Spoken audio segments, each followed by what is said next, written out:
If you had a crappy childhood, you probably can relate to the idea that you second guess yourself about everything and you don't even necessarily really know who you are and what you want. If that sounds like you, stick around because we're going to go through how to actually fix this. So, if you're new here, hi, I'm Azure, also known as the Fairy Coach Mother. I help survivors become overcomers and hopefully take years and thousands of dollars off of their healing journey by doing a quicker version, by leveraging all the wisdom I've gained on my journey. So if that sounds like something you're interested in, please stick around. And if you like that vibe, please like and subscribe. So, um, first of all, it's important to acknowledge that you were gaslit, and this might be like a no duh, but I think like just really kind of seeing the different ways that you were. So, like with my abusive upbringing, there was some very overt abuse, verbal, some physical, and extensive psychological. Um, but then there was like these subtle aspects of abuse, like that I didn't see until I had kind of processed some of that, you know, um, more overt stuff first. But like things like, if I had a preference, like, oh, I really like that color, a parent being like, oh, really? Like, don't you think that color is better? And as something as simple as your favorite color, let alone, your favorite foods or shows or any other likes, dislikes, things that you enjoy doing with your time, people you want to be around, any of those things, what were the overt or subtle messages that you received that you were wrong, in your own perception? And like how messed up, because you are the authority and the expert on you, not someone else.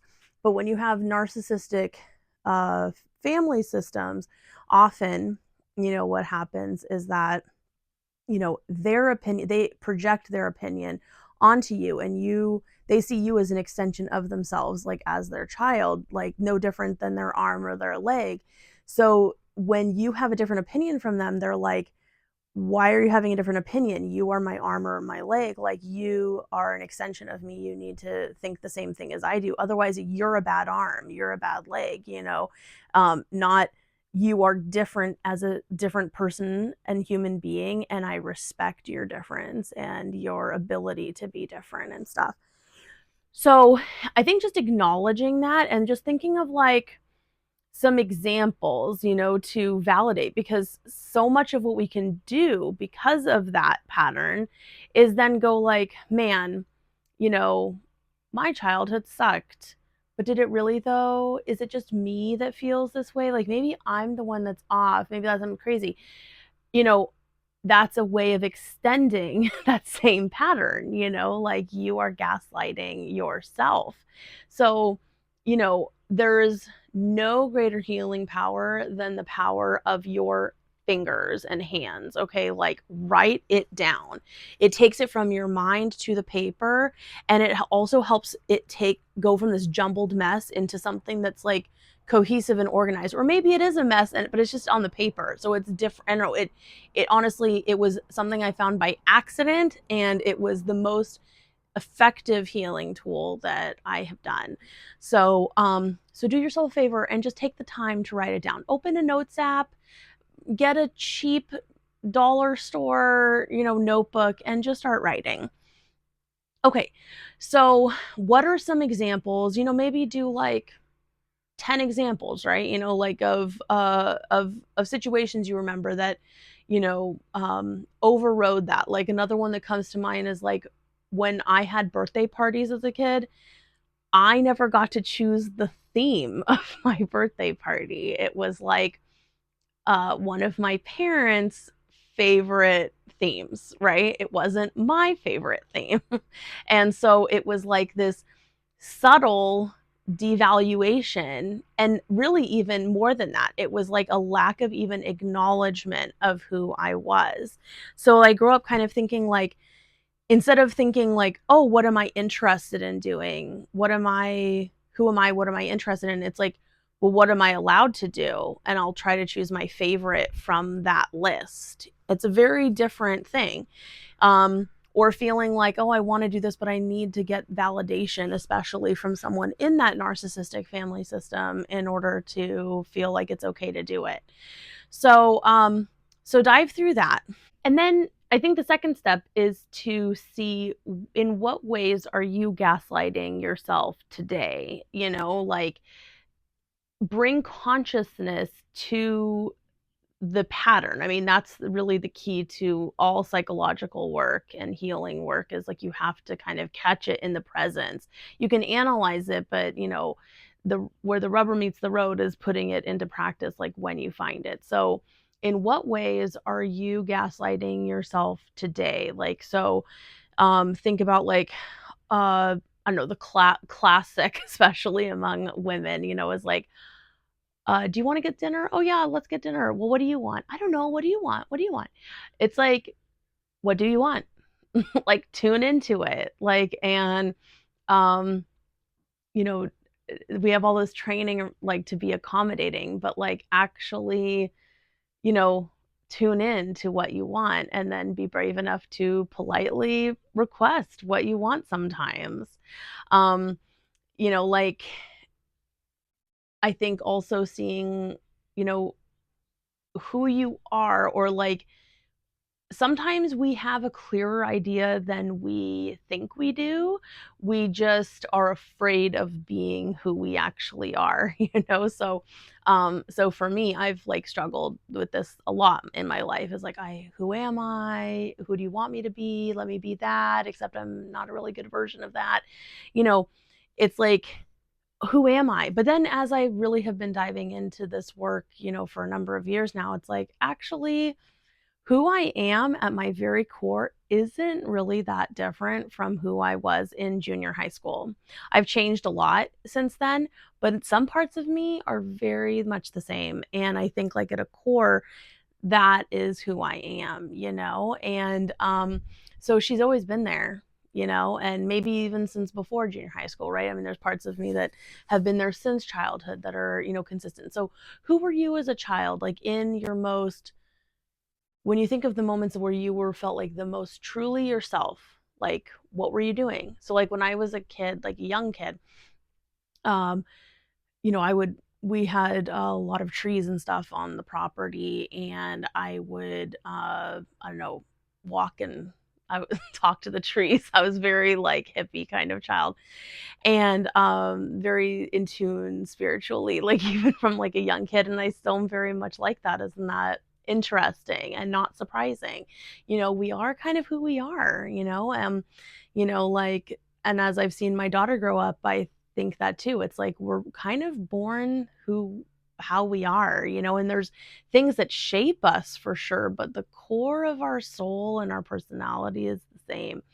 So just start finding those things. And again, it's an act of to not second guess it, or like, and something you can do is kind of play, would you rather, or this or that. It's like, okay, am I the type of person who would rather watch the news, or am I the type of person who would rather watch like a reality show or something, and then, like, you can just start whittling down. In fact, there was this documentary that I saw about Abercrombie and Fitch. One of the things that I took away from it that I thought was like, oh, that's such an interesting exercise, is that when they were creating the company, they did this big kind of PowerPoint, it sounded like, and it was like, Abercrombie is this, not that. So they did like, Abercrombie and Fitch is a Jeep, not an Audi.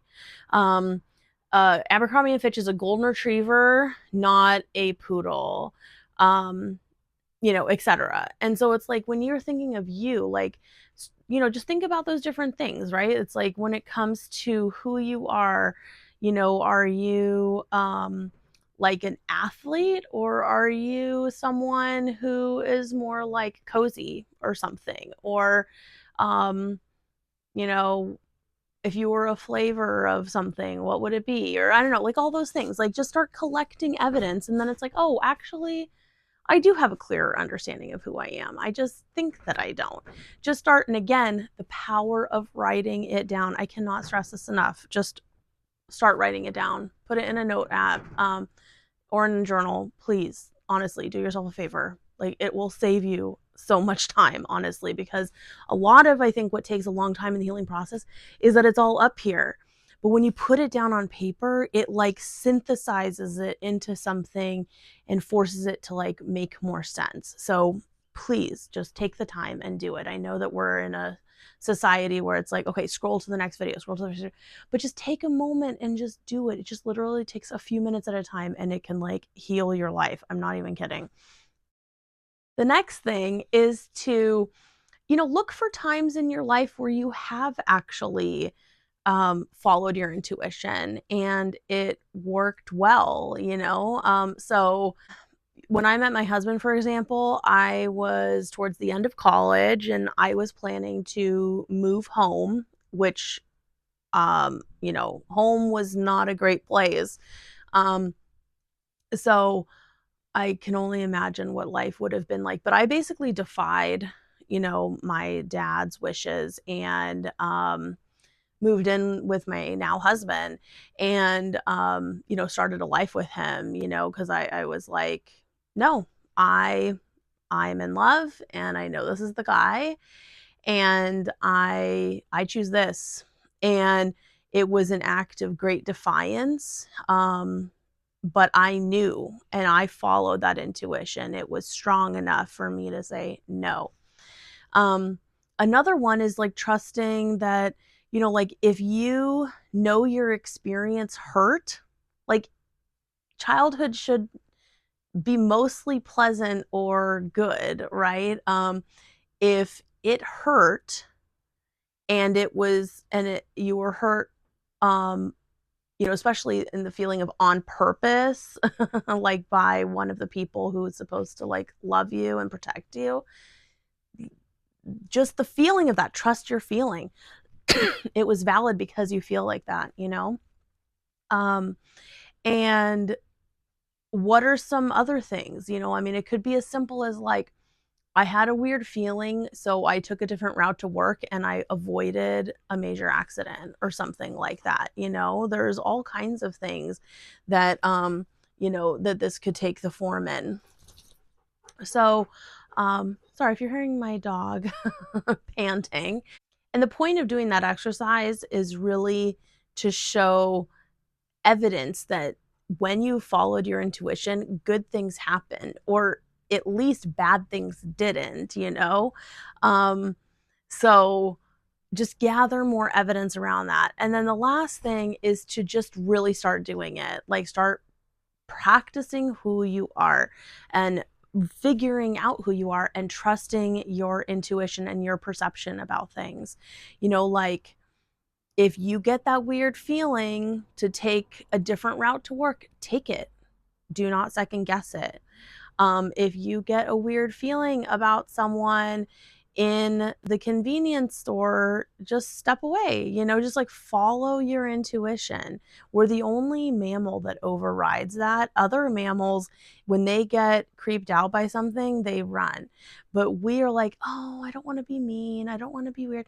No, trust your intuition and do that. I mean, like if you're wrong, you're wrong. Oh, well. So start like just paying attention to things like what does my body feel like? What does my body feel like eating right now? Um, you know, what would be a natural extension of my energy, or like what are my actual goals? Like what do I actually want out of this life? What is an action I can take to try to cultivate that? So I hope this helped and will help you kind of determine who you actually are at your core. And so if there's a situation that you're going through that you're trying to overcome and you'd like my take, please feel free to reach out. It can be anonymous. My contact is in the description. And if you would like a one-on-one. I offer a complimentary session to see if we would be a good fit and see if I can offer you any help. The whole reason I do this is to try to help other people up the ladder. As I've climbed the ladder on my healing journey, it just only feels right to extend a helping hand to others. So if that is of interest, please feel free to reach out. I really want to help you get to your happy adulthood after your crappy childhood. So I wish you the best in your healing journey and hope to talk to you soon. Bye.